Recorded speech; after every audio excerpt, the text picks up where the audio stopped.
2-0, 2-0. Man City over Chelsea. Game on the road. And Stamford Bridge has been breached. That's been a formidable place for Chelsea to play over the last, let's say, 25 games or so, where they haven't lost a lot of games. So going to Stamford Bridge, defeating Chelsea on the opening day, it is a big feat. You see what I mean? And to avoid a potential banana peel early in the season by dropping points against a team that gave us a lot of trouble last season, it is also a big achievement. So Chelsea, what could I say, man? You know, new look Chelsea, still a lot of players that I never seen play. I never heard about some of these players simply because I haven't been up on things like I used to be in the past. So there's a few players that came off the bench that I never seen play and I never heard about before I seen them transfer to Chelsea. So Enzo Maresca's first match in charge of Chelsea in the Premier League, and he's a former City manager, well, City coach, I should say, under Pep Guardiola. He went on to manage Leicester, won the championship, brought them up, but moved on to Chelsea. Something that I always frown upon, to be honest. I know it's a bigger move, you know, there's more pay involved. You know, it looks more lucrative. It looks good on your CV, on your resume. It looks good. You see what I mean? Yeah, I manage Chelsea. But I just feel like when managers have success with a certain team, let's say, for example, Graham Potter at Brighton, and then he moved to Chelsea, and it's, you know, haven't heard about Graham Potter in God knows when. Where's he? Is he over in Saudi Arabia or something? Is he managing in that? I don't know what he's up to. If you know, let me know down below, but I don't know. But Maresca moving to Chelsea, I don't know, it could spell disaster for him. You see what I mean? Because who knows what Chelsea will do under Maresca. Like, they didn't do good under Lampard. They didn't do good under Graham Potter. You see what I mean? Even under a manager like Tuchel, who won them the Champions League, he still got sacked. So the bar is very high. So good luck, Enzo Maresca. Let me just say that. But it was a spirited effort by Chelsea, nevertheless.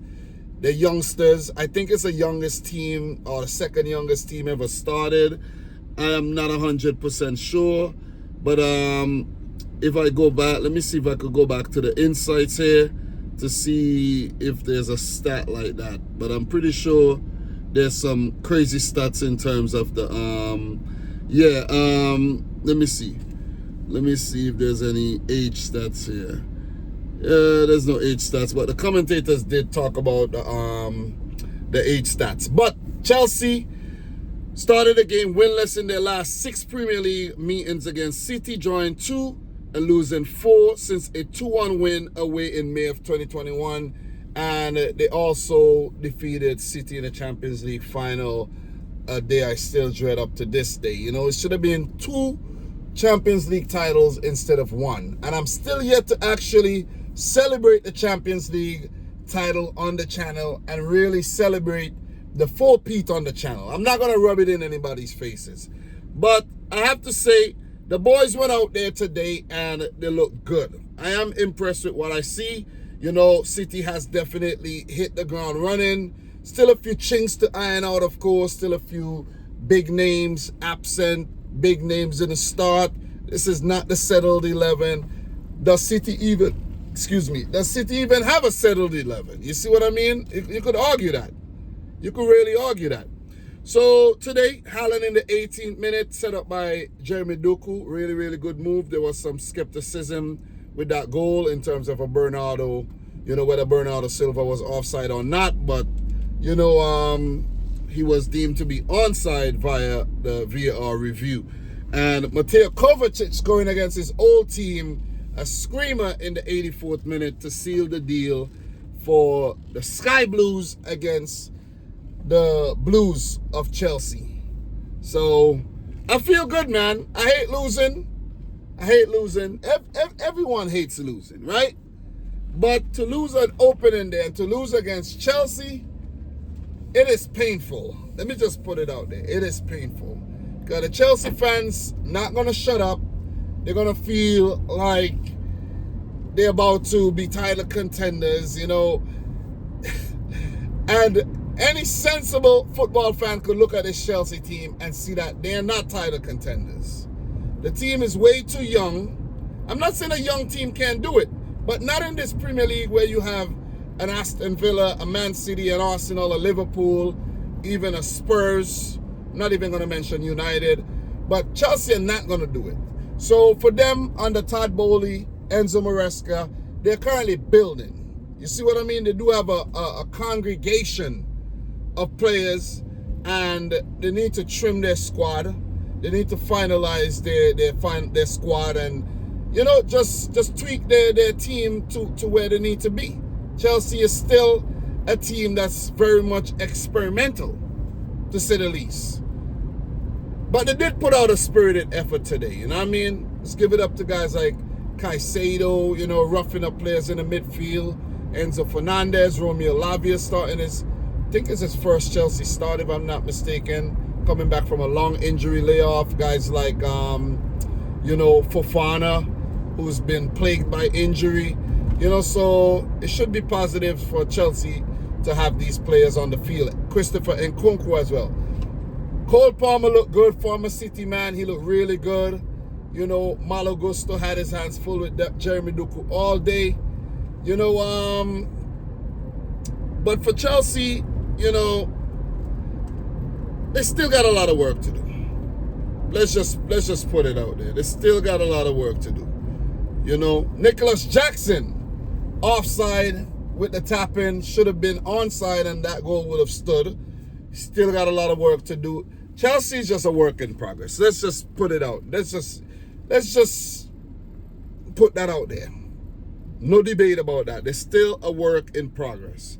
So I think look, Mark Cucurella, I think, had a really good game. I did not watch the Euros. I didn't watch the Copa America. I didn't watch the Gold Cup. I haven't been watching a lot of international football. I haven't been watching a lot of football at all. I've been focusing on other things.